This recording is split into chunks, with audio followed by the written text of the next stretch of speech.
What the heck is going on?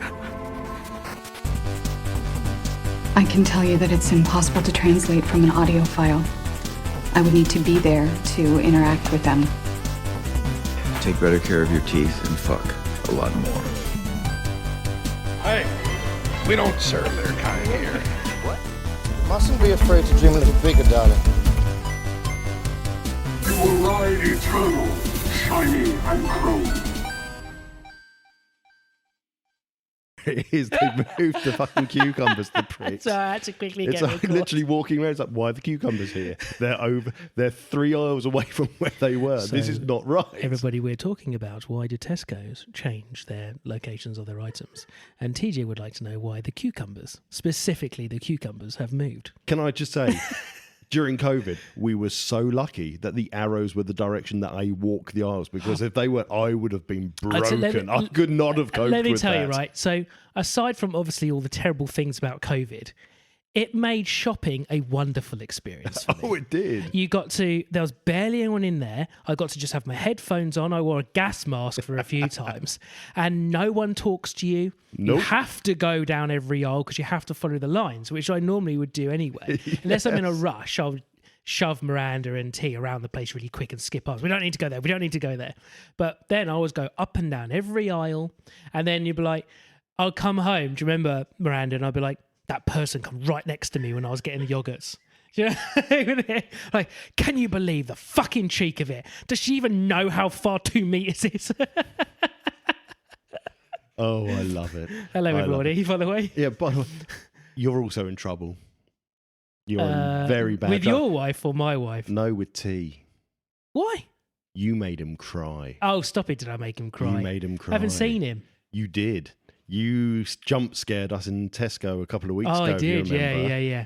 And then you ran away with your tea, running away from me, and my tea just burst into floods of tears, thinking they run away from me. Not from him. Yeah, he thought you you'd run away from him, and I would have he, come back. No, you were gone by that point. We got him back quite quick. It's fine. Okay, right. But he was proper gone. Oh yeah, it's because the conversation outside of podcast worlds. There was a joke between you and Jem, which I enjoyed winding you up about. And then we bumped into each other in Tesco's, and I just brought it up randomly and ran off before you could get me. Yes, that was it. Well, it's something to do with some exam. Anyway, who cares? Welcome to the Untitled Sci-Fi Show. I'm Rob, that's TJ. Miranda's over there somewhere. There's dogs in the house. There's cats everywhere. Let's get on with it. Enter authorization code. Really awkward for everyone. TJ just told my wife to slightly pull out. No, I told you to slightly pull out for your wife. There's a difference, Rob. You won't be able to hear Miranda, but you might be able to hear it cackling over there, right? Let me just start this again. Okay, so I've just closed the file. Oh, this is just a disaster. Disaster. Let's go all the way back down. Right, so we do have a half winner. James. Not saying his surname, just James. Just it's James. Half the person. Yeah, James for Studio Channel 84, James. He got every single one on his first try, but he couldn't get the connection between them. He had his own connection, which was valid. There was another connection of all of these. Oh, really? But it wasn't the connection I wanted. Ooh. And I'll tell you at the end. So, for Miranda's benefit, there's going to be 6 sci-fi or sci-fi adjacent clips. You just need to guess what film it is. So, yeah, what I was going to say, we're going to do it slightly differently, if that's okay. We'll go through it, and I'm just going to say what the film was first, and then we'll get to the end, and I'm going to explain what I think my connection is. Yeah, no, that's exactly what we're going to do, yeah. Fine. So, at the moment, we're just going to go through each one, and you're going to try and guess what the film is. He already knows what they are, so we're going to let you go first, because he's got every single one right, because he already told me, and we've already had this discussion. No, we haven't. Yeah, you sent me all the answers. No. I said, is the connection this? Because you didn't tell me the answers. No. Okay, right, so he's got the connection right. It doesn't know why. Oh, you and James should have spoke. I do know why. Right, so you're just going to have to, if you can, guess what the film is. They're all films, I'm pretty sure. And then at the end, there's a connection between all of them. No, they're not all films. The 5th one was not a film. Oh, hang on. Fucking hell, I did this. How do I not know this? Let me just look. Oh, no, yes, you're quite right. One of them wasn't films. One of them wasn't films. Okay, so shall we get ready and start? Let's just get on with it. Number 1. You know, people like you are the reason I was afraid to go to school as a child. There you are. That's the first one. This blew me away that it's that person. I absolutely had no idea Yeah. until looking back. Okay. We're going to play it again on Miranda's Okay, request. that's really difficult for me to do, so I will do my best if you ask me to read. Okay, ready? You know, people like you are the reason I was afraid to go to school as a child. Okay, so now this is a character that has been... to help you guess the film, the character who's talking has been portrayed by two separate actresses in multiple versions of this film. Correct. The colour blue. Yeah, they are completely blue. And a bit orange. They're ginger. Yeah, their hair's like red or ginger, and they are completely blue. Naked. No. Covered no. in bumps. You really like this film. You really like a different character in the film. Came from the year 2000. Like Dr. Dre. Or was that 2001, that album? Oh, might have been 2001. Simon will let me know, I'm sure. It's Garage. Hour. Garage. Come on, people are waiting. No, I'm Guys, gonna, get overruled. That is Mystique in X-Men. Mystique in X-Men. It's when She's she's talking on to the Senator plane. Kelly. She's on the aeroplane. The first Mystique. Okay, right. Next. You talk like a leader, but the strongest leads. Oh my God. Okay. Okay. Right. You talk like a leader, but the strongest lead. Talk like a leader, but the strongest So lead. this was a film I hadn't seen, so I had to do some research to find He hasn't seen this. it. We've seen it. I really like it. Yes. There's two of them. As Diddy would call it, it's a thinking man sci-fi. Which I have definitely said in front of you before. Slow paced, very long. I was going to say, it's like Lord of the Rings. It's very long. Yeah, two of them. It's a remake. Lots of sand. Worms. Dune, yeah. There we go. So that was Jamis or Jamis from... Yeah, Jamis from Dune. So the first of the remake Dunes. He's not in the second one. Spoilers for people who haven't seen Dune and want to know what happens with that character. Sorry, TJ. I am Balthazar Blake, and you are my apprentice. Come on. Such a recognisable voice. Well, Miranda got it. Yeah, Never seen it. So that's Balthazar Blake, funny enough. Yeah. And the Sorcerer's Apprentice. And you can always tell who that actor is. That's Yeah. You can't mistake it. Right, next one. Be grateful Black Bolt doesn't engage you in conversation. This strange is even more arrogant than ours. This strange is more arrogant than ours. Have you both seen this now?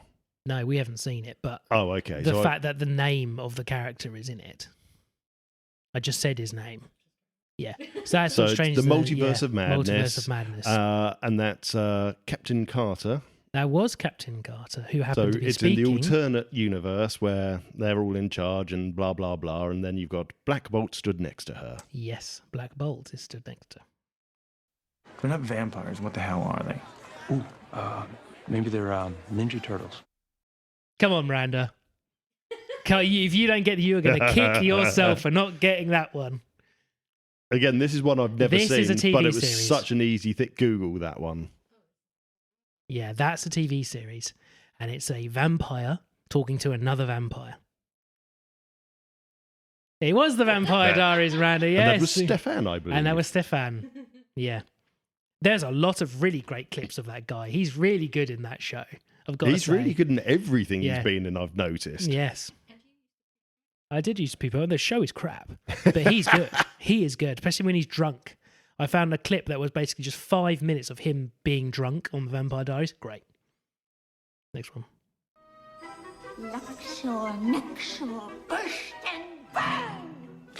What is she doing? Just a goose. Have a nice day. Right, I don't know if you've seen that. It's quite an older film now. cracking film. It's the... Okay, so it's... Is it the sequel? Yes. It is the sequel, yes. So these are all characters who are in something else that we've been watching recently. So that last one, that's not what the connection is. That last one, who just spoke then, that character she's playing is part of a group of characters who are in another show that we're watching on Netflix. Day of the Week. That's the biggest bloody clue in the whole world. The show's named after a day of the week, which is the character's name. Wednesday. So That's the Addams Family Values, was that? Addams Family Values, Yeah. that's Granny. That was Granny. Now then, I'm going to go through that again for Miranda's benefit. So this is in the order I've got it written down. So the Vampire Diaries, Doctor Strange in the Multiverse, The Sorcerer's Apprentice. Yeah. Oh, I've just clicked something. X-Men, Dune, and Addams Family Values. They are all connected. So I was going down the route of Strange New Worlds, which obviously gets thrown out as soon as you've got kind of Nick Cage speaking, and as soon as you go to the Captain Carter, because again, Hayley Atwell, who played Captain Carter, is not in Strange New Worlds. But then you do a bit more digging. And for example, so Mystique, Una from Strange New Worlds. Yep. James. Go a bit slower so Brandon can, yeah. June, James, Dr. Mbenga. Yep. His voice is so recognisable, by the way. And Yep. now you know his voice. It's like you're not going to miss that one. Mm-hmm. Vampire Diaries, Stefan. Yep. James T. Kirk. Yep. Granny, Mm-hmm. the one you don't like anymore, Pelia or whatever name is. Played by Carol Kane. And now this is where I then spent ages trying to go back on this. Yeah. And it's who he's talking to, isn't it? It is. Which is Spock. Yep. And then Captain Carter is stood next to Black Bolt, who I had no idea was Captain Pike. Was Captain Pike.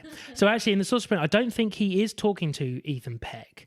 I don't think the kid in Sorcerer's Apprentice is Ethan Peck.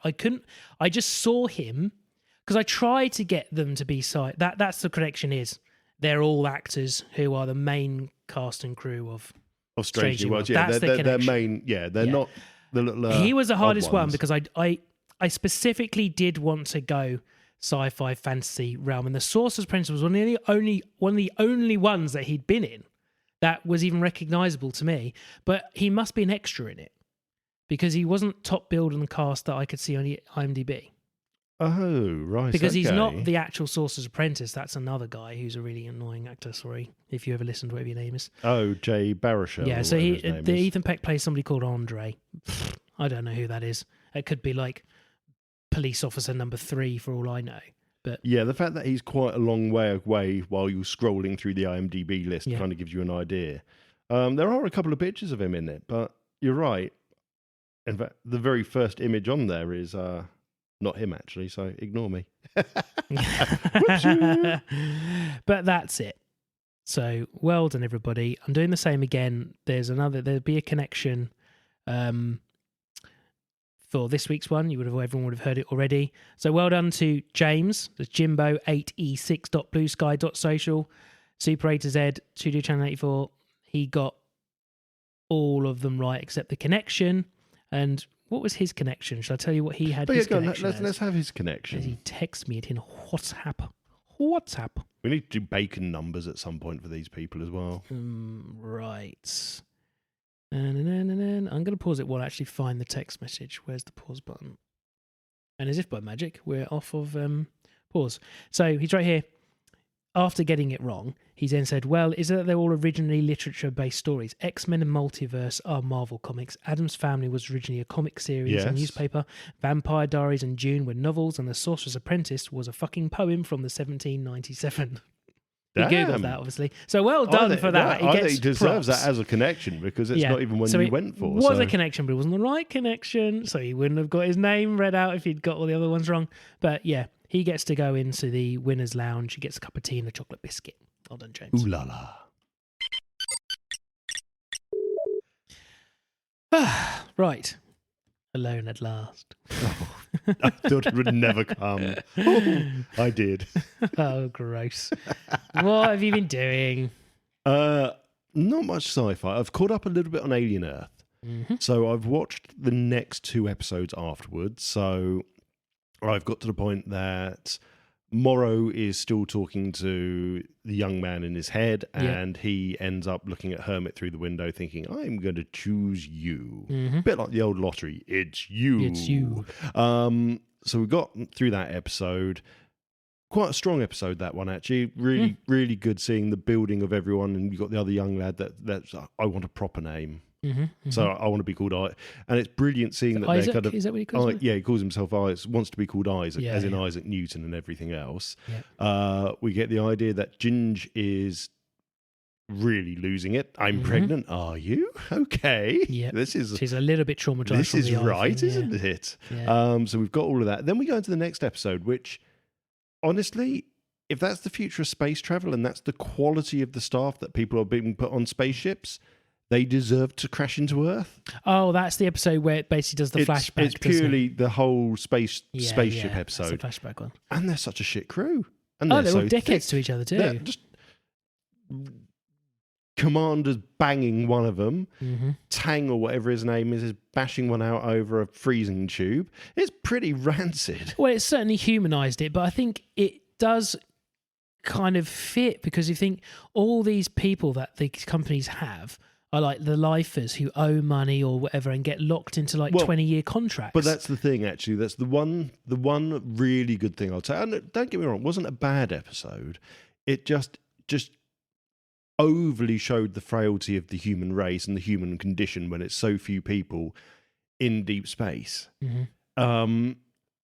The thing I really liked from it, though, is before Malachite dies, basically the older engineer's saying, why would I buy something nice for my wife? I left her when she was 31 for this job. Yeah. That was 65 years ago. She now looks like my grandmother. Yeah. That's why we get paid what we do. And that's why when the next mission comes up, it's like, yeah, pick me.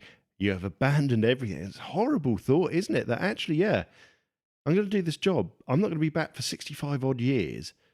You're leaving everything behind. What is it? I've been watching, apart from the Bobbyverse, it talks a lot about like relative time to you, how your time is different than Earth's when you're traveling through space. So and plus as well, those people are getting put to sleep for 10 years or whatever travel time. And then their relative time is different from Earth anyway. So for them, it might have been 20 years, but it's 60 years on Earth. So they're not coming back to anything. No, and it's interesting actually that they've started kind of experimenting and exploring that idea more. Yeah. Because we get it in Alien Romulus time as dilation? well. That's not time dilation, is it? It's called something.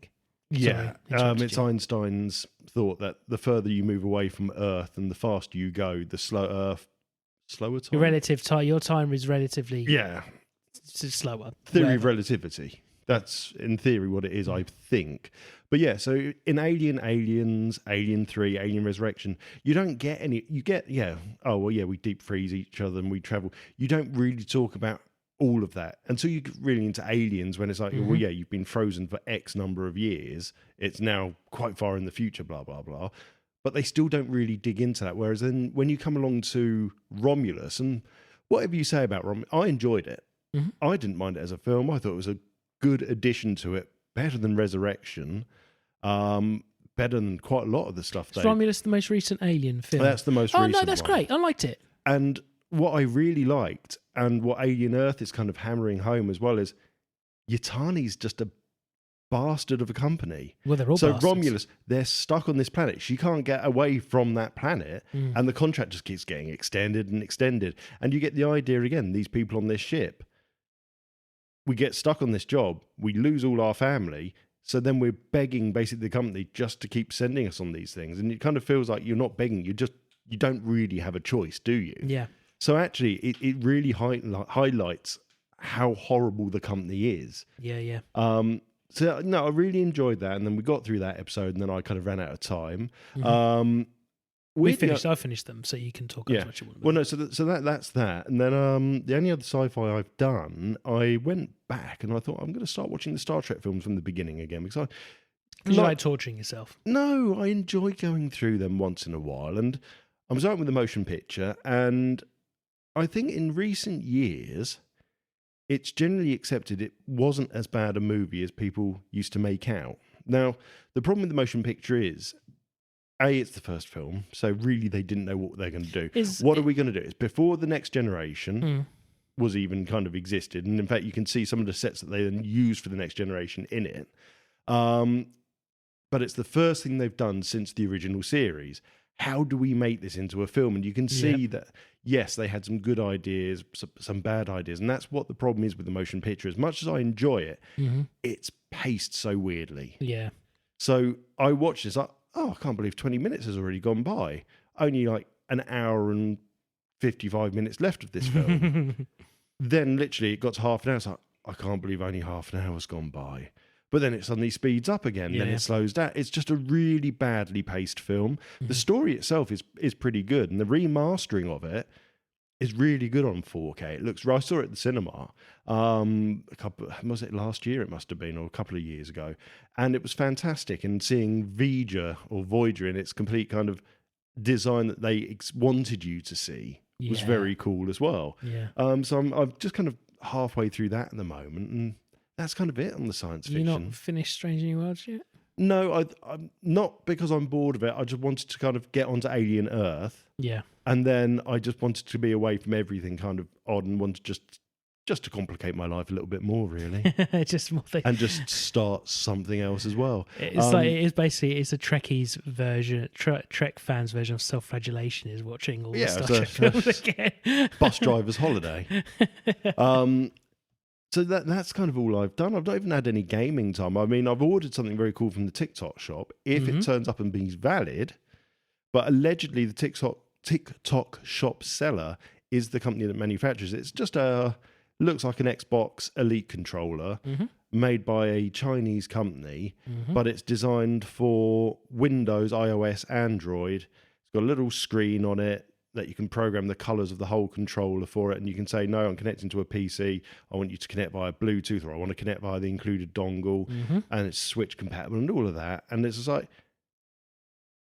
this is going to be ideal. And I mean, it's normally retails for 80 quid on Amazon. TikTok shop was doing it for 35 direct from the reseller. Oh, cool. So we'll see what turns up. But if it does turn up, I'm going to be ideal for the Legion, because that really pisses me off. I love my Legion Go. It's Windows, it's running Microsoft. I cannot pair an Xbox controller to it and have it work. No. So you can pair it, but you don't get all the controls properly, because the Xbox controllers, to work with Windows, you need the specific Microsoft dongle to make it work properly. No, that sucks. It's really shit. Really shit. So that's on order. Otherwise, that's it, I'm afraid, darling. Oh. What have you been up to?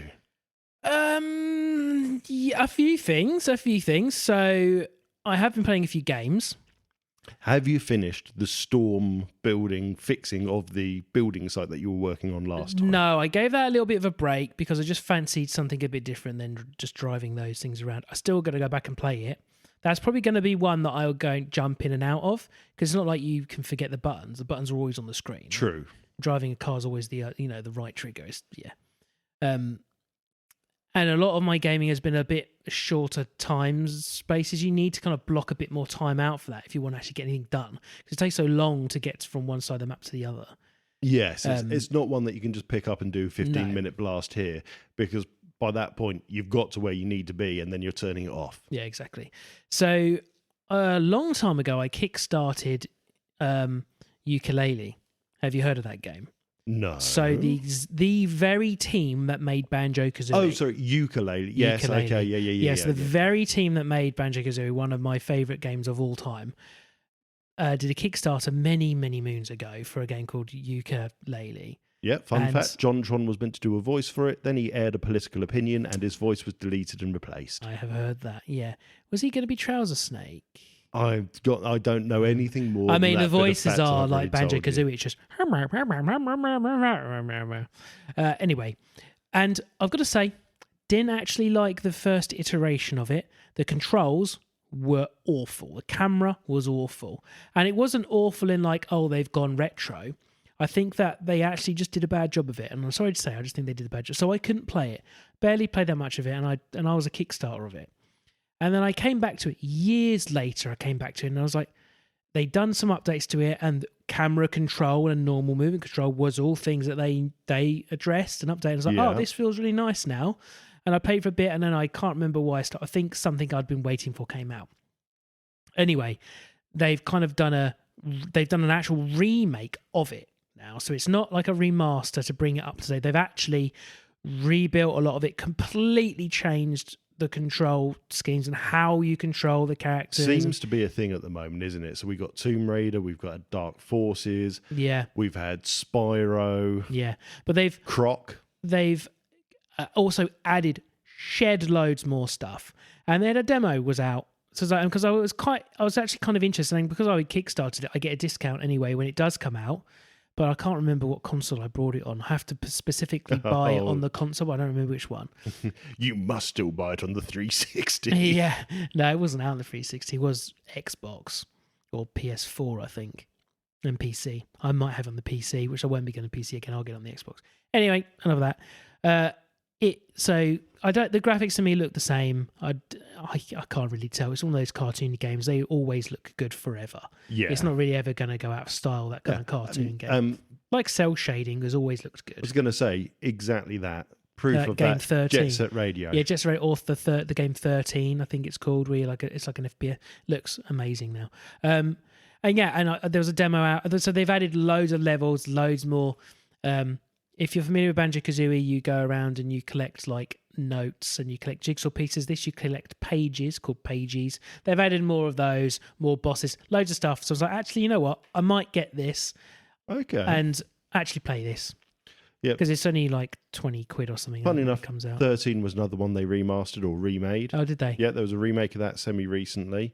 And talking of remakes that are coming, did you ever play a game called Blood?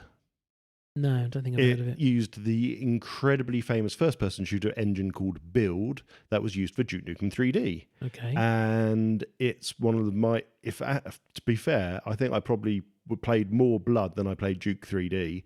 It's finally coming to consoles. I'm going to look it up. Blood.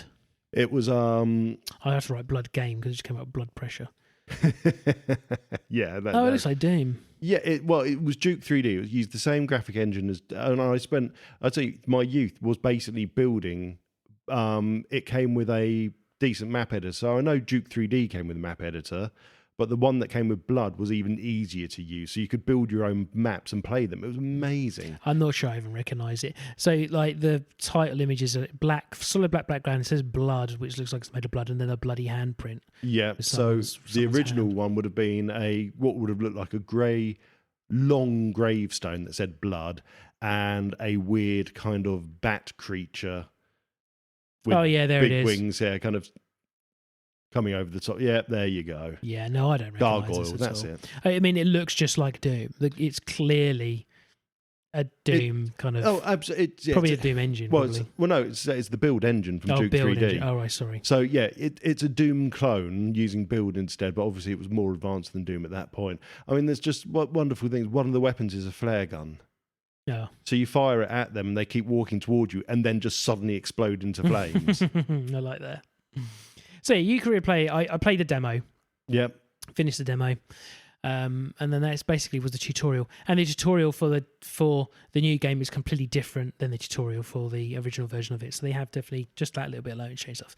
Anyway, and I also played a game called Megabonk, which I recommend you actually play on Steam. Okay. So it's like £7, maybe a bit more on Steam.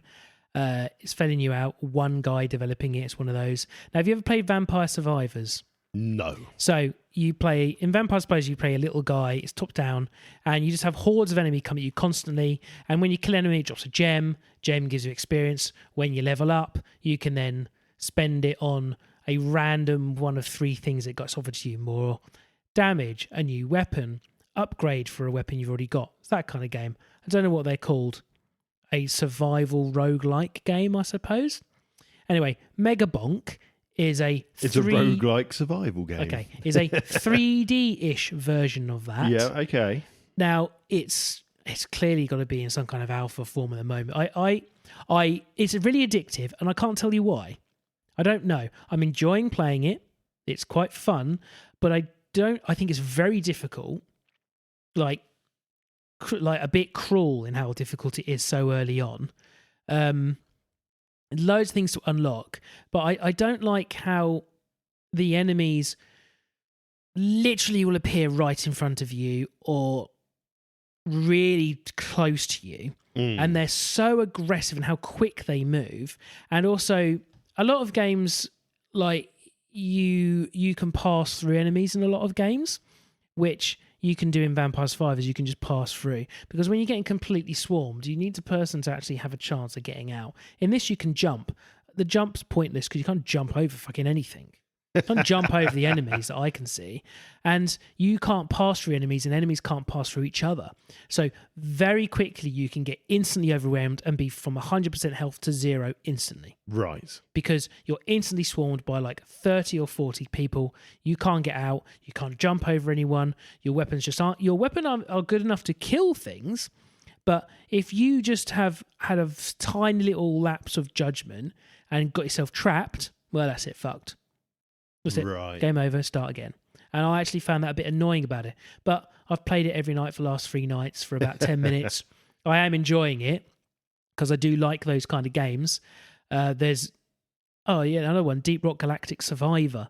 That's a really good one that I've been playing recently. That's on Game Pass. You played Deep Rock Galactic before? Never even heard of it. Okay, so Deep Rock Galactic is a 4-player cooperative level mining thing. So you go down dwarfs mining on this planet, you go collecting down on resource. dwarves. You go down on dwarves and you mine them.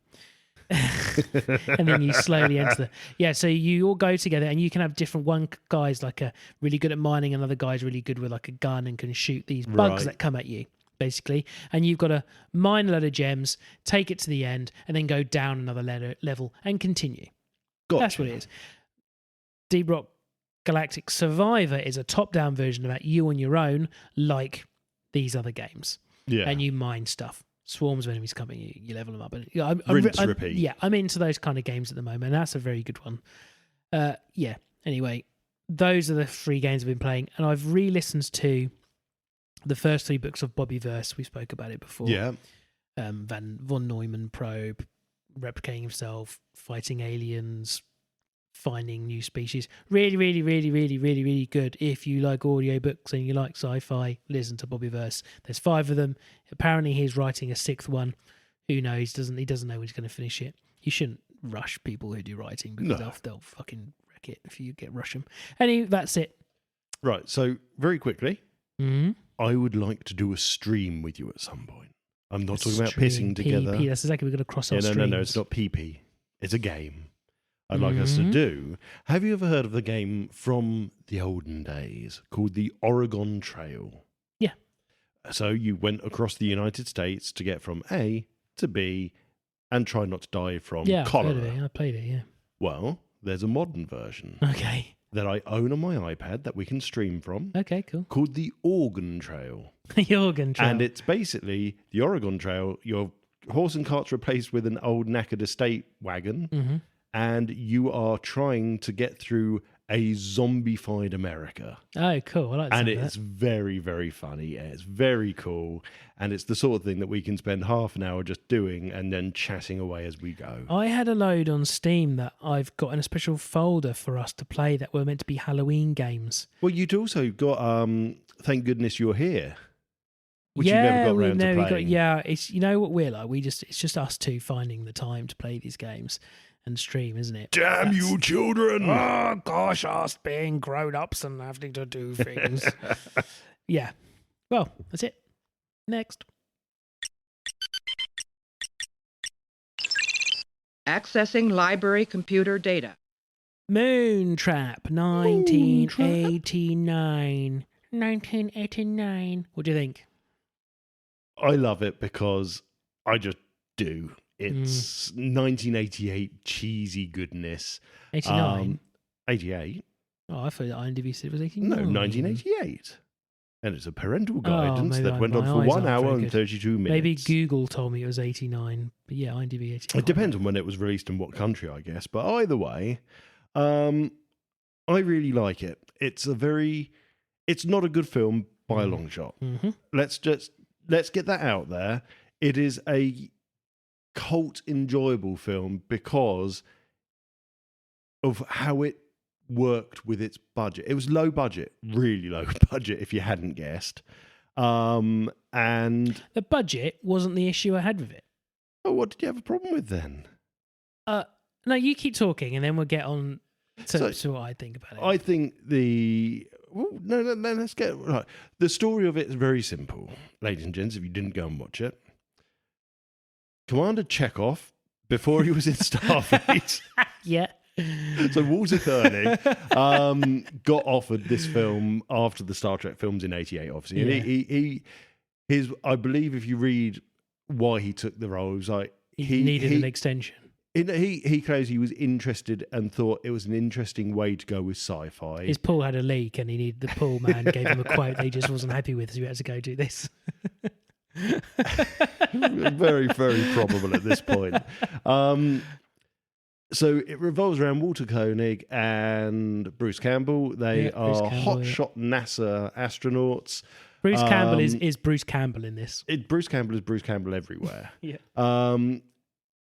Something is picked up in space and brought back. That something turns into a giant fucking robot. Mm-hmm. They then decide to go for a little bit of a... Oh, no, sorry. It's Walter and Bruce Campbell just being little cowboys in space mucking about, to be honest, at the beginning. It's just like, we don't have strict conditions to be astronauts. We can just be as we are, pick up this thing, take it back to Earth. Almost like it's just like a day trip. It's like, oh, we need to take the old shuttle out again. Oh yeah, there's the keys. Just make sure you put fuel in it when they bring it back. Don't leave it with the half a tank again. I kind of got that vibe too. Yeah. Yeah. The other shuttle was in the ocean because of you cunts. It didn't have enough petrol to get out there. Then they end up going back to find out where this came from. They land on the moon. They find a temple on the moon. Then a giant fucking spaceship appears, and they find a woman who. Rob will like this hula pee pee poo poo woman who just doesn't speak English, and then they kind of escape using an Uzi, and then it's all over. And the very final scene is we see one of the alien robot pods in a junkyard, I guess is what you'd call it. That is the story. It's basically we find out that man has existed a lot longer, and that there were aliens on the moon, and blah blah blah.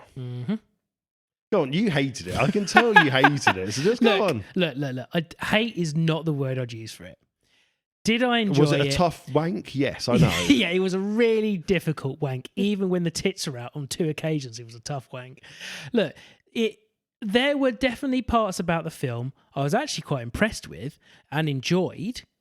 I found bits funny that were not meant to be funny, and bits not funny which were meant to be funny. I had definitely got my wires crossed when watching this film. I sat there asking myself, is this a comedy? Because I genuinely couldn't tell in the first few minutes. I was like, is this meant to be funny? Yeah, I mean, if we're going to go for cons and the weak stuff first, then so yeah, it was a shoestring budget, and it didn't bother me. Some of it you can easily tell. I think can I before you get into that, I'm going to say one thing that this film does very well, which films nowadays do not do.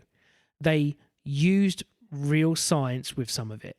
Yes. The audio, you can't hear anything in space. Every time they're in a vacuum of space, there is no sound. The machine guns make no sound. Now, they line up some music with the machine guns in one part and make the music sound machine gunny, which actually I didn't like because it kind of implied that it was making a sound. But there's a really interesting bit where he puts up a fucking igloo. Oh, yeah, it's a space igloo. tent. Don't get me started about that scene. That fucking annoyed me, that scene. So he gets out of his pocket a spongy igloo that appears out of nowhere, right?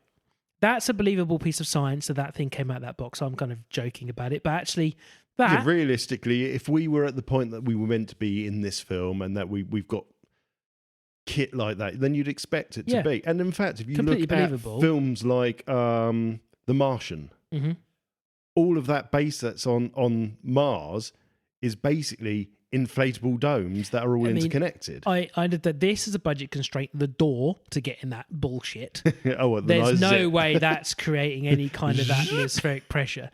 But when he's in there and he starts firing his gun, it makes a noise until the seal is broken, and then suddenly the sound cuts off because suddenly there's no pressure.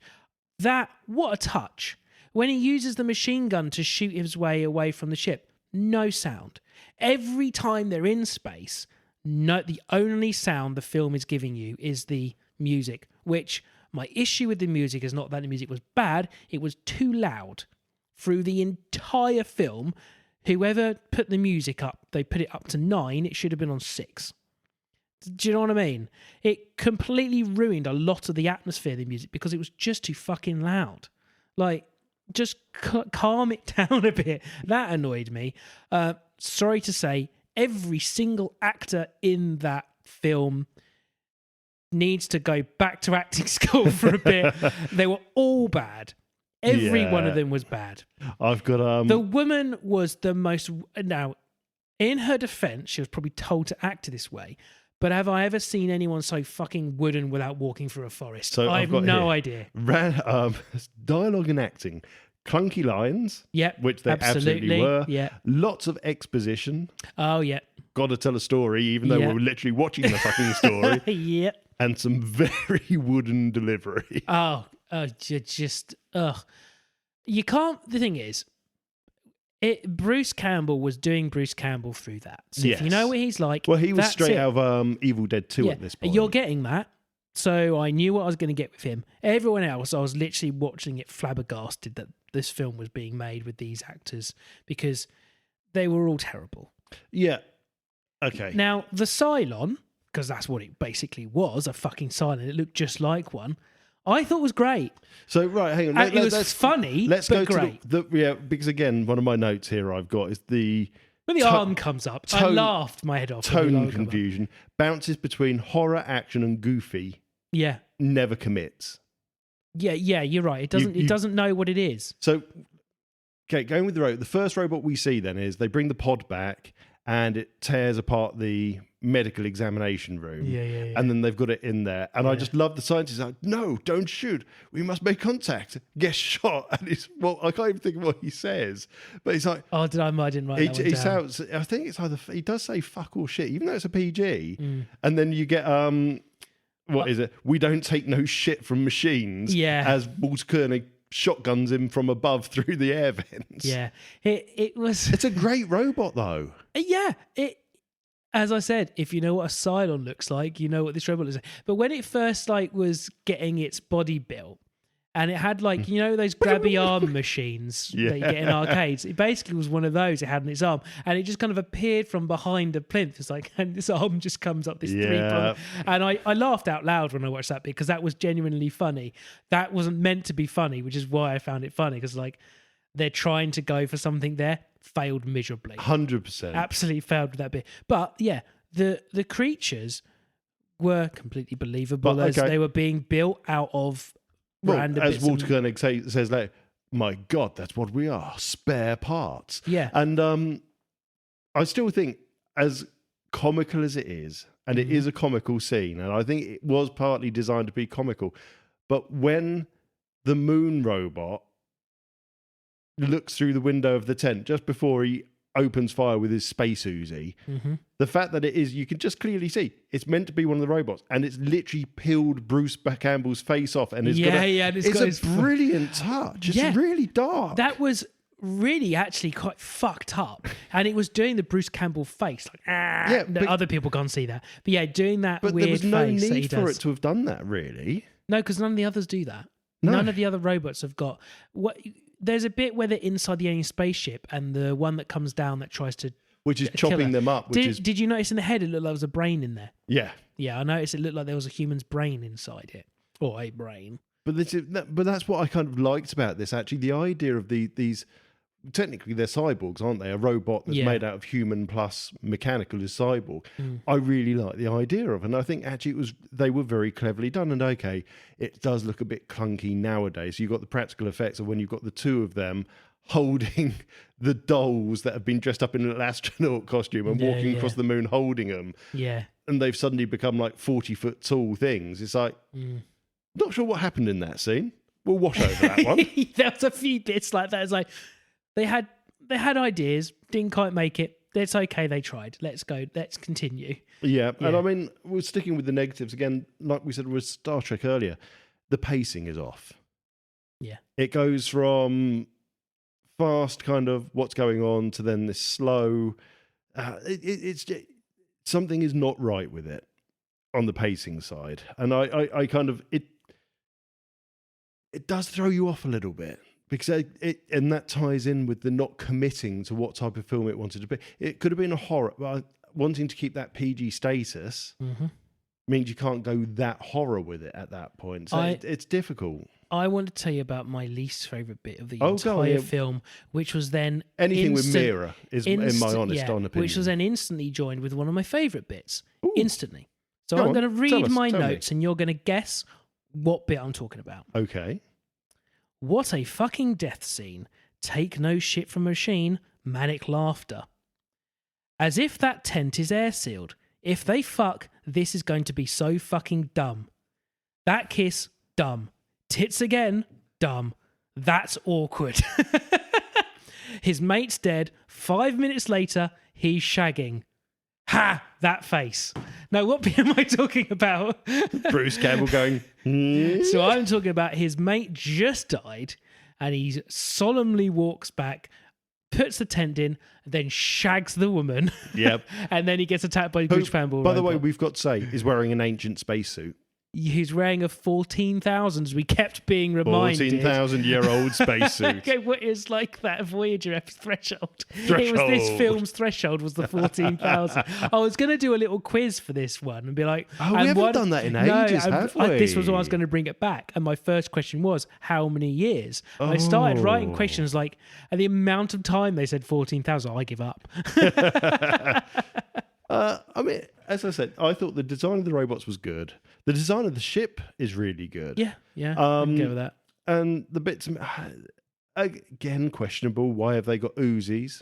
Why would you equip My space Uzis? the weapon of choice being the automatic pistol? I don't know. It's a very, very odd choice. Let me tell you what. So when the Cylon was first made and he's walking down the hallway, and then that guy who I thought was going to get instantly killed somehow didn't get killed, but he got attacked instantly. I thought it was going to be they're looking up at the ceiling and they could see they're trying to figure out how to kill this guy because they're shooting it with every weapon they've got. By the way, he wasn't made out of bulletproof material. He was made out of metal that he found in their office. Yeah. So he would definitely have been blown up from all those guns. That bit I thought, okay, creative license here. It's a film. Let's just move on. They look up at the ceiling. Bruce Campbell and Chekhov look up at the ceiling. And they see the sprinkler system. And I go, of course. Just turn get the him sprinkler wet. thing, get him wet, electrocute him. That makes total sense to me. He'll rust. Whatever. But it That's a turned out plot point I you've can got understand. confused with gremlins. We can't get him wet. I know that rule at this point in What's time. the time? What's the time? Quickly, give him something to eat. And I was like, okay, that's what they're going to do. And then I was looking at thinking, well, actually, there's a lot of smoke in this room already. So those fire alarm should already be going off, which it wasn't. Well, it turns out Chekhov's idea, even though we're looking at the pipe with the war thing, is actually to crawl through the vents, struggle with a very light bit of metal, by the way. Yes. And then point blank shotgun the robot in the head. And I was like, okay, that's a way of doing it. But it's a great shot that they get of its head exploding when he blows up. It really well done. Well, they disintegrated it. It just looks, basically, but it looked really good. As you say, every negative you find, somewhere nearby it is a positive. Yeah, all the bits with the robot. I like the robot going zipping around in the moon dust. I thought that was pretty sweet. That was very cool. I quite liked that. See, I quite liked the robot that they had in the spaceship that's literally just starts cutting the clothes off them. Yeah, the slowest torture robot ever. Instantly went for her clothes. It wasn't Of actually course it taking did. her body bits off. She just it's slightly PG, ripped her ladies and tit. gents. We don't have a 12 or a 15 at this point. We only have PG and R rating. Yeah, but in PGs now, you wouldn't get full-on tits. No, it'd be a 12. Well, Yeah. 12A. And there was they were Titanic. in a strip club as well at the beginning, by the way. So you see a woman with no top on then doing a dance in the titty bar. That's and very then, true. Then you get a full-on... I mean, the woman's very attractive. It was a nice watch. I'm not going to complain about that. But Jesus Christ, she was boring. And it was so awkward too. Oh, the kiss was awful to watch. I just felt awful just sat there watching him and her. So I showed you a clip of this, and if you go onto my TikTok, ladies and gentlemen, we'll try and put it in the metadata so you can get the link to it. Moontrap Target Earth came out in 2017, which is the sequel to this film. Which tits are in that? It has nothing to do with this film. In fact, it has very little to do with anything just that had the this name. film creates at all. And it's by the same fucking director. And he didn't even follow... You just take the name? Yeah, I've got to rewatch it. It probably does have something to do with it, but it's full of masons and stuff like that. And if anything, the effects are worse, as that clip will show you. And you saw that clip last, where it looked like basically someone had just gone, okay, keyframe, slide it in, keyframe, press play, and then it comes. Just ridiculous, utterly ridiculous. How he didn't even continue, because it was set up for a perfect sequel. That pod at the end in the junkyard. And just thought, even if that had made a bit of money, you could have done a really good sequel with it being based on Earth. Yeah. That would have worked brilliant. And you could have actually just centered it around this junkyard, like one of these junkyards in America that's just on acres of land. Mm-hmm. And it's slowly taking over this junkyard. Cars, yeah. And you could have it as like the person that owns the junkyard and his family take on this fucking monster. Yeah. Spoilers, this is actually a prequel to Transformers, and that's how they get there. Very good. Yeah. Not enough lens flare, though, for Michael Bay. Oh, yeah, not enough lens flare for him. There was a scene that I laughed at, where the miniatures are quite good. The miniatures of the spaceships. We got the guy who's I thought they were very good, yeah. Yeah, the guy orbiting when they've gone back to the moon for the second time. He's going around, and then his ship gets attacked. He gets zapped, and then instantly he just goes off axis. Like the keyframe is suddenly he's off axis and just floats down. I'm like, that's fucking awful. The really crap lightning bolt that hits it and goes and off he goes. And they just suddenly tilted the miniature by like 30 degrees, didn't they? Instantly. So clearly they didn't do anything. They just rotated the fucking film. Because he kind of then continued on in the. It's so bad. Yeah, that was awful. I was like, come on, you didn't try. They thought about it afterwards. Go, oh, shouldn't we make this ship look like it reacted to that lightning bolt? Oh yeah, fuck it, just spin it 30 degrees. I mean, it could have been worse. They could have just turned the interior lights off. Oh no, I've got no power. Yeah, well, they might as well have done that too. And then, lo and behold, they were waiting 14,000 years for someone to land on the moon again, because the specific piece of technology they needed was on a moon lander. Oh, of course, yes, they needed.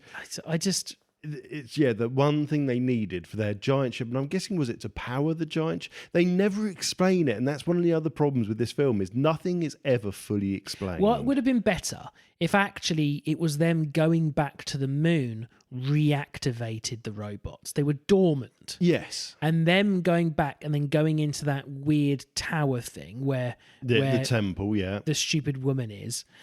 Because is what activates them, and then they just happen to attach the moon lander to their ship because that's what they do.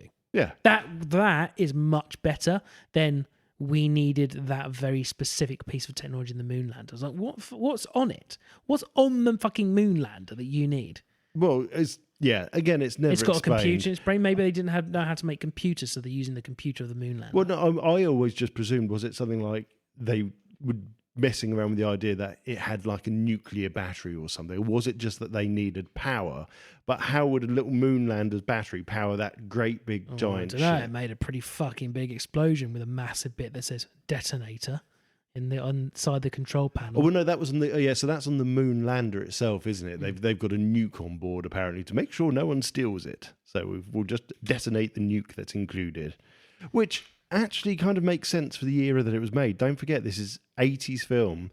Dependent on when the director started working on it, could have started working in the late 70s. So we're still at the end, or coming towards the end of what was the Cold War. Yeah. So a lot of writers went down the line of, if we create something that is space, then we would have a way of destroying it, because obviously we don't want it to land into the hands of the Russians. And that's from real life. If you look at World War II, when our British bombers crashed, if they were taken out by the Germans, the surviving crew's jobs were to smash every single dial, bit of equipment, and torch the aircraft so that the Germans couldn't get their hands on our technology. Well, they do that in Dunkirk, not Dunkirk. What's the one when all the boats come over to collect everybody? Is that Dunkirk? Yes, Dunkirk. Yeah, he does that when he crashes his Spitfire at the end. He sets it on fire, doesn't exactly. He? So then he gets captured. It's taken from great film, real life, and to take it into sci-fi, then yeah, I guess you're talking about the great space race and everything like that and Cold War. You're not going to want Russia getting hold of it. So it kind of makes sense that you'd have some way of destroying it. And in space, I guess, what would you do? An explosive device kind of makes sense. Yeah. There was a little moment, you know, when he does kill the creature that's killed his mate, and he does the son of a bitch quote. Like it's from Jaws. And I did actually go and then check when Jaws come out. I was like, yeah, Jaws come out in 75. I think they're clearly trying to have that moment here. I think what makes me laugh about all of it, it's just like, is this Walter Koenig going, Chekhov was never allowed to be rude or do anything cool, so this is his chance. But he doesn't come off cool. No, he doesn't. And it's like when he's doing the press-ups versus his son, all you think is competitive dad and you're a dick. Yeah, you're a knob. But so I think that I don't think it's a particularly good film, but I also don't think it's a particularly bad film. I think that maybe you like it as much. I'm just putting this out here. That maybe you like it as much as you do because you've got a nostalgic remembering of it. So yeah, I don't have that. I'm blinded by nostalgia for it. Absolutely. I like it because I think actually, as sci-fi goes, it's quite a good idea. It's just a shame it's not applied in a better way. But you could take the premise of the film and do it now modern. You could do really well with it.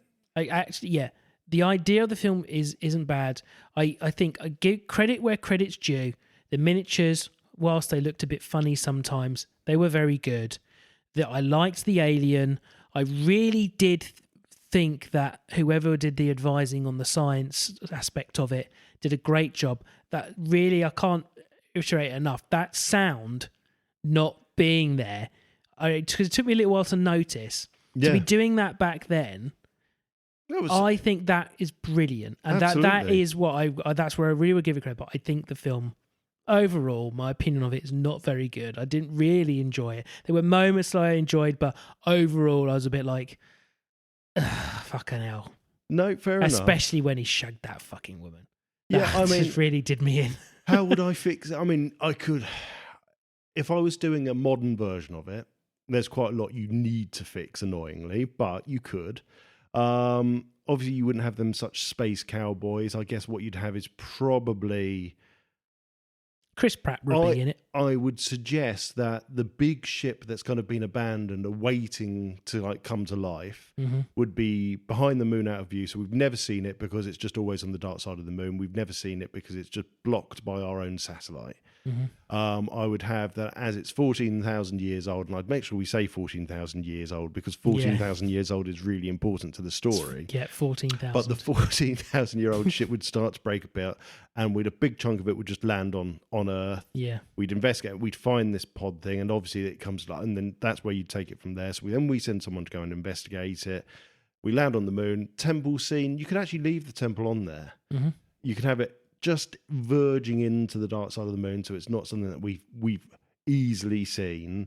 And I guess, in fact, you wouldn't technically. Actually, I wouldn't have the temple. I'd have another crashed ship, because the idea is if we've got this giant ship already and we've got a 14,000, I'd have another crashed ship, and a bit like Aliens, some sort of cryo set, and you just all of them are dead bar one. No, or they need biomaterial to fuel stuff, which is why they couldn't leave the moon, and that's why that woman's still there in stasis, because they're trying to keep her alive to drain her energy, to keep them on low power for 14,000 years. But they can't lift their ship off because they need more biological material. Yeah. And people coming to the moon, maybe the first trip of people coming to the moon, those people get captured and turned into mush, and the ship can boot up because they've got enough energy from these people turning to mush. Yep, and they end up on C:, and they can type win and Windows 95 boots up. But no, I agree. And then you have the whole battle with them on the moon, just between the. Again, it's a bit odd that they only send 2 astronauts up. Yeah. If we're talking about things going back on the film. It's only got 2 scenes. So you'd have a crew that would go up, and then you'd have them actually discover the robots, discover the woman. The crew would get broken down to maybe the last 1 or 2 people. Some weird survivor woman. There's no need to shag her. It's not the 80s. It's just not the done thing anymore. She can't consent. She can't ask for a cup of tea. She doesn't speak English. Look, Moontrap. More like booby Honey trap. trap. Booby trap. Because all the boobs in it. Booby.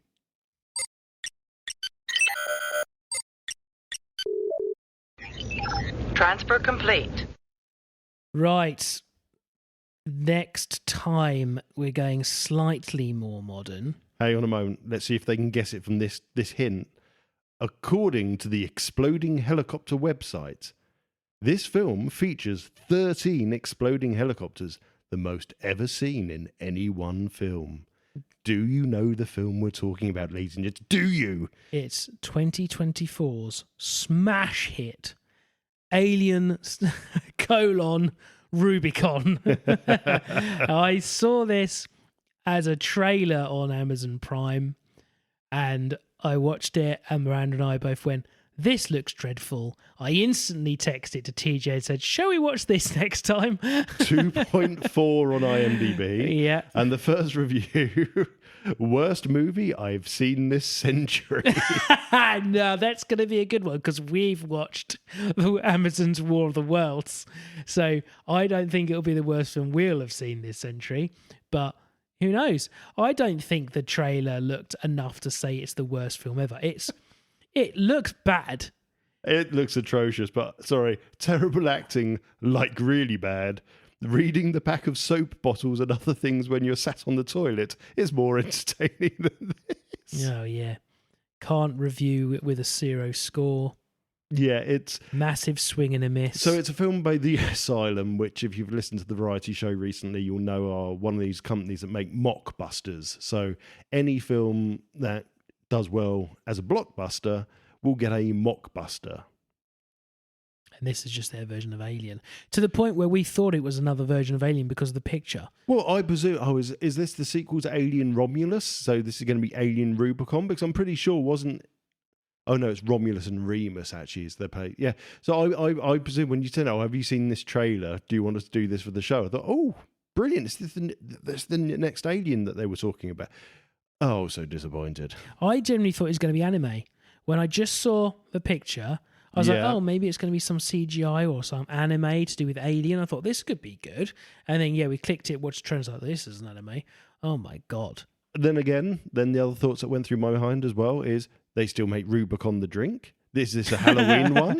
This is what happens when you have too many Rubicons. Well, this is why it has best. Well, I thought it was Halloween flavour. Oh, yeah. It'll be a lime green Rubicon. Anyway, right. Alien Rubicon. It's on Prime Video. That's where I saw it. I'm assuming that's probably the only place. If you happen to be subscribed, don't buy the bloody thing. Just watch it. Don't give them money. That's a bad thing. Yeah. If you keep encouraging them, they're going to keep doing it. If we keep buying these bloody movies, I'll keep fucking making them. Yeah, it's only streaming on Prime at the moment. Otherwise, you have to rent or buy it. But yeah, 2.4 out of 10 on Amazon. I'm actually looking forward to it. So that's next time. Oh my God, I just realised as well, just looking at that, the Alien Earth logo, the front poster versus the Alien Rubicon poster. We know what they were doing. We see you, Alien Rubicon. Command functions are offline. And that's it for another episode of the Untitled Sci-Fi Show. I have been Rob. He over there, the lovely man opposite me, has been Tom. Hello. We did do an introduction. It's just I quickly pressed record while you were on your cucumber tirade. That's true, isn't it? It's before I said just slide it out of your Wi-Fi ever so slightly. That's the one.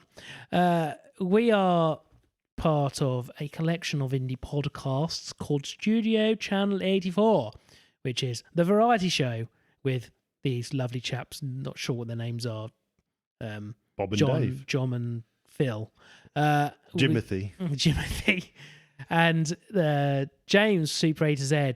Karen and Adam from Lightly Used. Ross and Simon. I did it that way around this time. Who takes socks off? You can find everyone's links, everyone's details, everyone's whatever's on channel84.co.uk. Please do send in your guesses and what you think the connection is for this episode's Guess the Intro. I do really like seeing everyone's guesses when they send them in.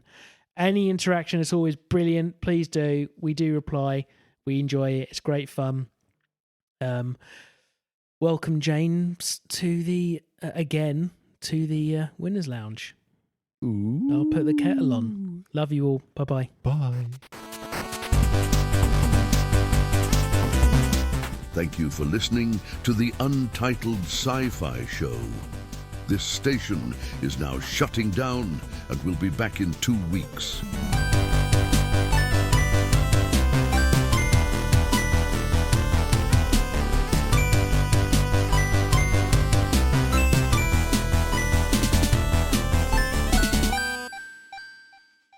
May the Force live long and prosper inside of you.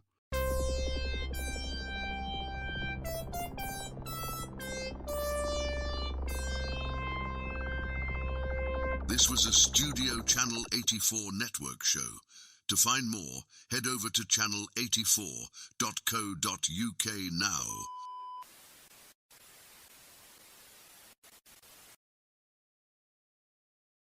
Tune in this Sunday with Simon and Is It Garage?